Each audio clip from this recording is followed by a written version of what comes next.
Hello everyone, welcome you all to the Net Pharma. So आज का हमारा नया टॉपिक है या आप कहें नया सब्जेक्ट है बायोफार्मास्यूटिक्स एंड फार्माकोकाइनेटिक। ये बी फार्मा थर्ड ईयर का 6 सेमेस्टर का सब्जेक्ट है जिसमें आप फर्दर सारी इन्फॉर्मेशन पढ़ते हो रिलेटेड टू बायोफार्मास्यूटिक्स यानी कि बायोलॉजी प्लस फार्मास्यूटिक्स के बारे में। इस पढ़ने वाले हैं वो है इंट्रोडक्शन टू बायोफार्मास्यूटिक्स, डेफिनेशंस पढ़ेंगे कुछ और बेसिक इन्फॉर्मेशन पढ़ेंगे कि बायोफार्मास्यूटिक्स आखिर होती क्या है और हम इसको किस तरीके से इम्प्लीमेंट कर सकते हैं इन आर बी फार्मा और आर फार्मेसी। तो चलिए फिर लेक्चर स्टार्ट कर लेते हैं। सबसे पहला टर्म जो आता है वो है कि हमें बायोफार्मास्यूटिक्स को समझना है कि बायो और फार्मास्यूटिक्स जो ये वर्ड कंबाइन हुआ है इसको और इसमें आखिर होता क्या है।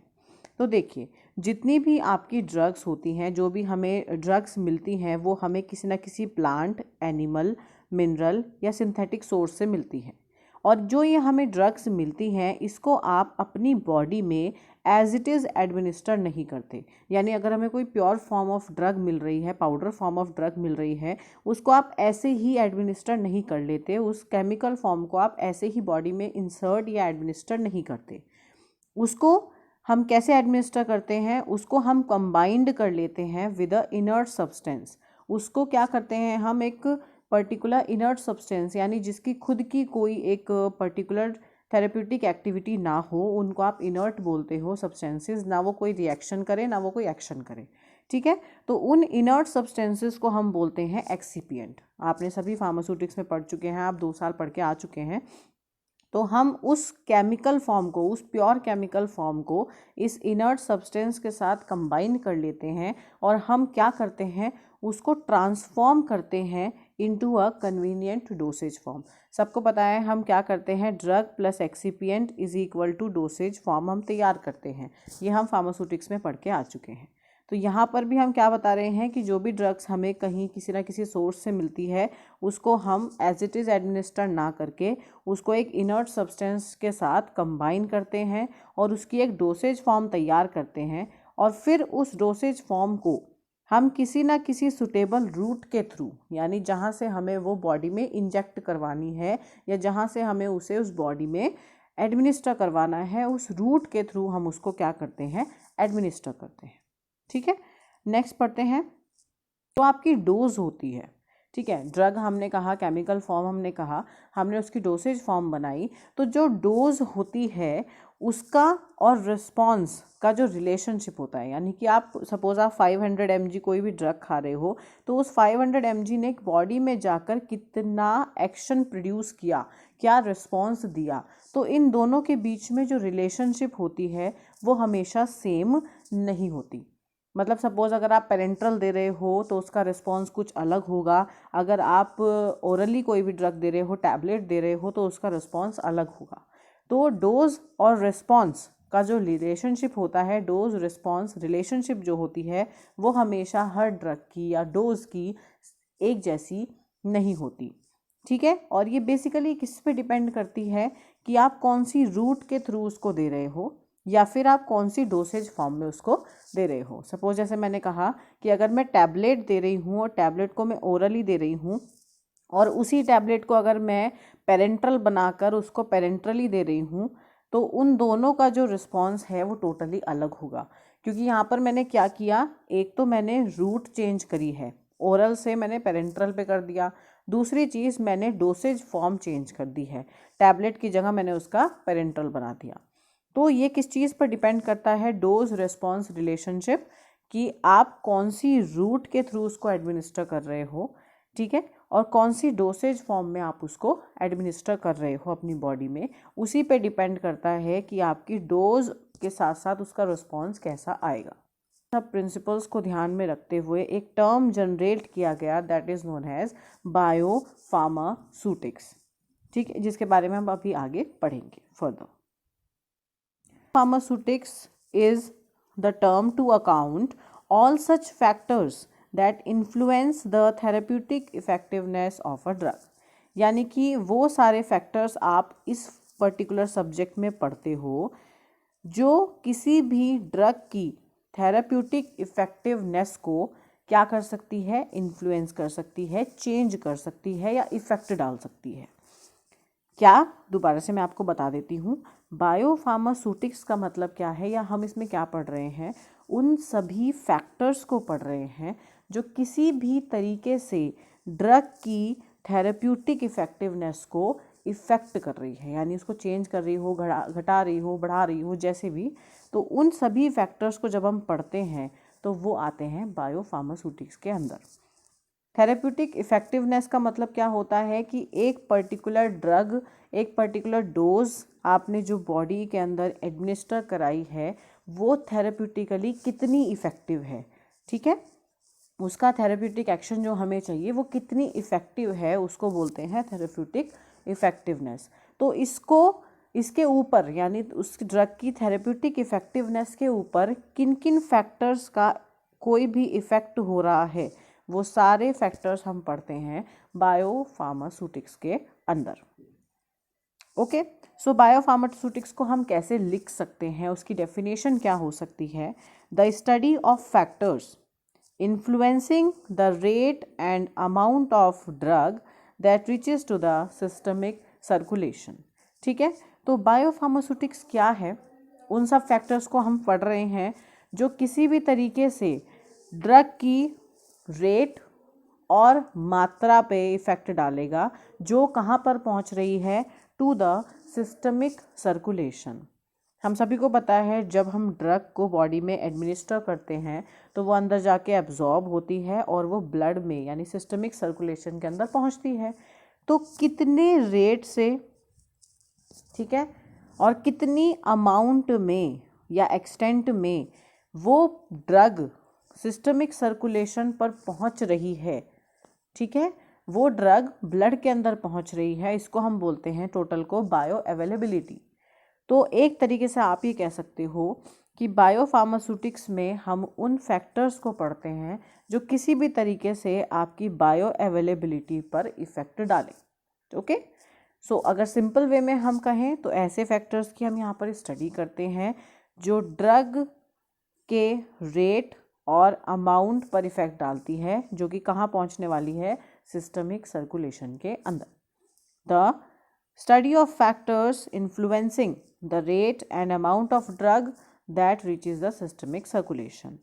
और फिर हम इस पूरी चीज़ को पढ़ के उसका जो रिजल्टिंग आता है, जो उसका रिजल्ट आता है, जैसे सपोज आपके पास कोई रीडिंग्स आती हैं, उन रीडिंग की सहायता लेकर आप उस इंफॉर्मेशन का कहाँ पर इस्तेमाल करते हो, किसी भी ड्रग प्रोडक्ट की इफ़ेक्टिवनेस को, थेरेप्यूटिक एफिकेसी को ऑप्टिमाइज़ करने के लिए हम उस इंफॉर्मेशन का इस्तेमाल करते हैं। अगर हमें पता चल जाए कि कौन कौन से ऐसे फैक्टर्स हैं जो किसी भी ड्रग की रेट और अमाउंट को इफ़ेक्ट कर रहे हैं, जो सिस्टमिक सर्कुलेशन में या ब्लड में पहुंच रही है, तो हम क्या कर सकते हैं कि हम उन सब चीज़ों को ऑप्टिमाइज़ करके, उनको चेंज करके, घटा के, बढ़ा के, जैसे भी हमें चाहिए, उसको ऑप्टिमाइज़ करके आप उस ड्रग की क्या बढ़ा सकते हो, एफिकेसी, यानी कि एक पर्टिकुलर डोज पर ड्रग ने कितना असर किया, ठीक है, उस ड्रग की थेरेप्यूटिक एफिकेसी को बढ़ा सकते हो या उसको ऑप्टिमाइज़ कर सकते हो अपने अकॉर्डिंग। मतलब आपको नॉर्मल रखना है कि उसको बढ़ाकर देनी है कि कम करके देनी है। बायोफार्मास्यूटिक्स हमने क्यों बनाया, या ये टर्म क्यों आया, ये टर्म आया है कि हम उस फैक्टर्स को पढ़ सकें जो किसी भी तरीके से हमारे ड्रग प्रोडक्ट की ब्लड तक पहुंचने का जो रेट है और जो अमाउंट है, अगर उसको कोई भी फैक्टर्स अफेक्ट कर रहे हैं, तो उन सभी फैक्टर्स को पढ़ के हम उस ड्रग की एफिकेसी को अगर सुधार सकते हैं या ऑप्टिमाइज़ कर सकते हैं, तो उन सभी चीज़ों को पढ़ने के लिए हमने एक सब्जेक्ट बना दिया, या एक टर्म बना दिया, बायोफार्मास्यूटिक्स। सो बायोफार्मास्यूटिक्स क्या होता है, अब हम अपने नेक्स्ट टॉपिक में पढ़ रहे हैं। देखिए, हमने पढ़ लिया कि बायोफार्मास्यूटिक्स में हम सभी फैक्टर्स के बारे में पढ़ रहे हैं। फैक्टर्स होते हैं जो भी ड्रग की थेरेप्यूटिक एफिकेसी को इन्फ्लुएंस करे या उसके रेट और अमाउंट को इन्फ्लुएंस करे जो ब्लड में पहुंच रही है। लेकिन ये बायोफार्मास्यूटिक्स का बेसिक मतलब क्या है भाई, ये वर्ड कह क्या रहा है। तो बायोफार्मास्यूटिक्स हम नाम से समझ सकते हैं, दो चीज़ें यहाँ पर आ रही हैं, एक है बायो, एक है फार्मास्यूटिक्स, ठीक है। अब बायो का मतलब क्या है और फार्मास्यूटिक्स का मतलब क्या है।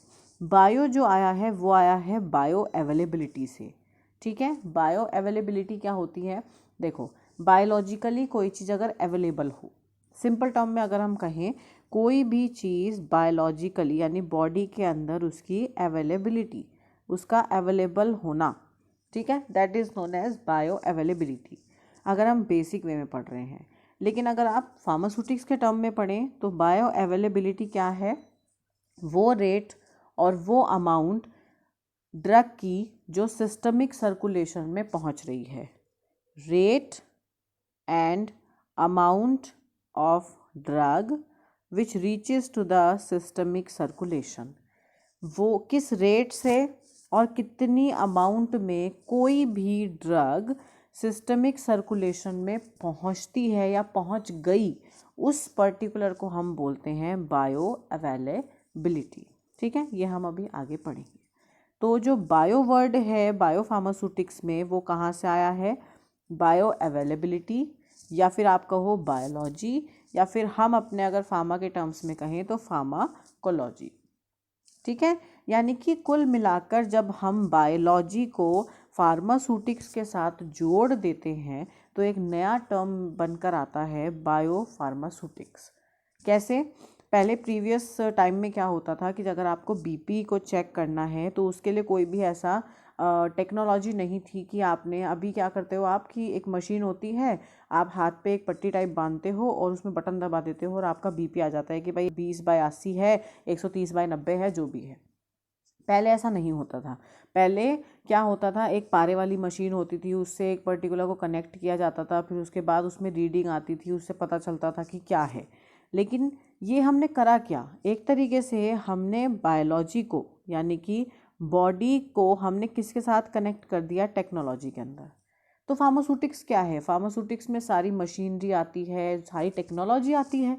तो अगर हम फार्मास्यूटिक्स यानी टेक्नोलॉजी को बायोलॉजी के साथ जोड़ रहे हैं तो इसी को हम बोल रहे हैं व्हाट, इसको क्या बोलो कि अगर हम बायो अवेलेबिलिटी की सारी जानकारी फार्मास्यूटिक्स के साथ जोड़ रहे हैं तो हमें एक नया टर्म मिल जाता है बायो फार्मास्यूटिक्स।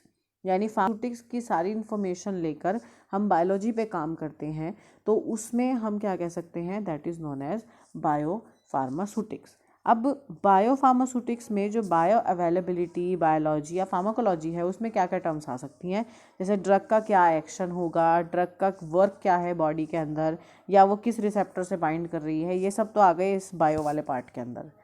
फार्मास्यूटिक्स में क्या आते हैं, जितनी भी डोसेज फॉर्म की प्रॉपर्टी हैं, जैसे कोई हमने टैबलेट बनाई, हमने पेरेंट्रल बनाया या हमने इंजेक्टेबल कुछ भी बनाया, तो उस डोसेज फॉर्म की जितनी भी प्रॉपर्टीज़ होती हैं वो आती हैं सूटिक्स के अंदर।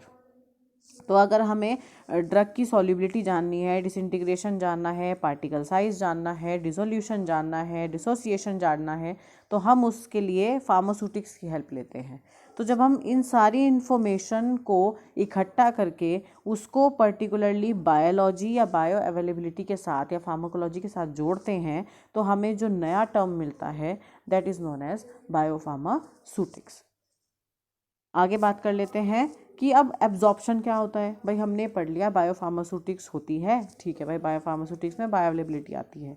तो एब्जॉर्प्शन क्या होता है, अब एब्जॉर्ब ड्रग के मूवमेंट का प्रोसेस है from its site of administration to the systemic circulation. हम सभी को पता है कि जब हम ड्रग को लेते हैं, हम सपोज हमने टैबलेट खाई, तो मुंह से लेकर यानी साइट ऑफ एडमिनिस्ट्रेशन, किस साइट से आपने उसको एडमिनिस्टर किया है बॉडी के अंदर, उस साइट से लेकर जब तक वो ब्लड में पहुंची, उस सब के बीच का जितना भी मूवमेंट है ड्रग का, उसको हम बोलते हैं एब्जॉर्प्शन। जिस स्पीड से, जिस रेट से या जैसे भी ड्रग एब्जॉर्ब होकर या ब्लड के अंदर पहुंची, उसके बीच का जितना भी मूवमेंट है उसको आप बोलते हो एब्जॉर्प्शन। ओके, एब्जॉर्प्शन का अगर मैं एक तरीके से एग्जांपल दूं आपको, विजुअली अगर समझना हो तो आप आगे समझ सकते हो। तो देखिए, सबसे पहले कुछ ऐसे भी स्टूडेंट्स होंगे जिनको थोड़ा सा ये प्रॉब्लम होगी कि आखिर ये एब्जॉर्प्शन है क्या, भाई एब्जॉर्प्शन का मतलब क्या है। तो एब्जॉर्प्शन और एड्जॉर्प्शन ये दो वर्ड्स होते हैं, इसमें कभी कंफ्यूज मत होना।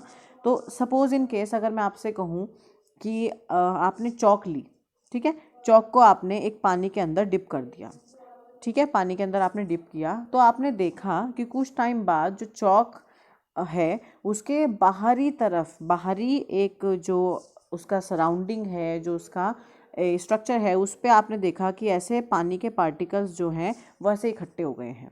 और जब आपने उस पर्टिकुलर चौक को आपने तोड़कर देखा तो अंदर कोई भी पानी नहीं था। ठीक है, अंदर उसके कोई पानी नहीं था, सिर्फ बाहर बाहर की जो नहीं था। तो ये आप कहोगे this is known as adsorption, यानी जब पार्टिकल्स, जो पानी के पार्टिकल्स हैं, वो सिर्फ आउटर सरफेस पे स्टिक हो जाएं। जैसे आप देख सकते हो कि कोई भी पार्टिकल्स जो हैं वो सिर्फ सरफेस पर हैं, ऊपरी सरफेस, सपोज ये स्किन है आपकी और ऊपर ऐसे पानी जो है वो ऐसे इसके ऊपर ऐसे स्प्रेड हो जाए, अंदर ना पहुंच पाए, तो उसको आप कहोगे एड्जॉर्प्शन। और जब यही पानी के पार्टिकल्स अंदर चले जाएं, एब्जॉर्ब हो जाएं, स्किन के अंदर तक जाकर वो एब्जॉर्ब हो जाएं, सोक हो जाएं, ठीक है, तो उसको आप कहोगे एब्जॉर्प्शन। एब्जॉर्प्शन का क्या मतलब हुआ? एडजॉर्ब, एडजॉर्ब मतलब बाहर और एब्जॉर्ब मतलब अंदर। ठीक, स्पंज को पानी में डुबो कर रखोगे तो क्या होगा, वो सारा पानी एब्जॉर्ब कर जाती है, अंदर पूरी तरीके से पानी खींच लेती है, तो वो क्या हो गया आपका एब्जॉर्प्शन। जब पार्टिकल्स टोटली दूसरी फेज के अंदर एब्जॉर्ब हो जाएं, एब्जॉर्प्शन। ये वर्ड आप बिल्कुल क्लियर रखना। नेक्स्टली क्या आता है, जैसे आप यहाँ पर भी देख सकते हो कि मैंने फिनोमिना बहुत आराम से बता दिया कि जब आप ड्रग को एडमिनिस्टर करते हो सॉलिड प्रोडक्ट की फॉर्म में, उसके बाद ये बॉडी के अंदर जाती है और ये छोटे छोटे पार्टिकल्स में टूट जाती है, तो ये पूरा कहलाता है डिसइंटीग्रेशन, यानी टूट कर बिखर जाना। फिर क्या आता है, जब ये स्मॉल पार्टिकल्स में टूट चुकी है और फिर ये किसी भी मीडियम के साथ जब ये घुल जाती है और उसमें डिज़ोल्व हो जाती है और एक सॉल्यूशन बना लेती है, तो इसको आप बोलते हो डिसोल्यूशन। ओके, ये सब बॉडी के अंदर चलता है। उसके बाद क्या आता है, जब ये सॉल्यूशन बना चुकी होती है, बॉडी के अंदर पहुंचकर सिस्टमिक सर्कुलेशन के अंदर पहुंचती है, ओके, बोलोगे what? Absorption. Okay, share, subscribe to my YouTube channel which is Net Pharma. Thank you so much for watching the video. Thank you.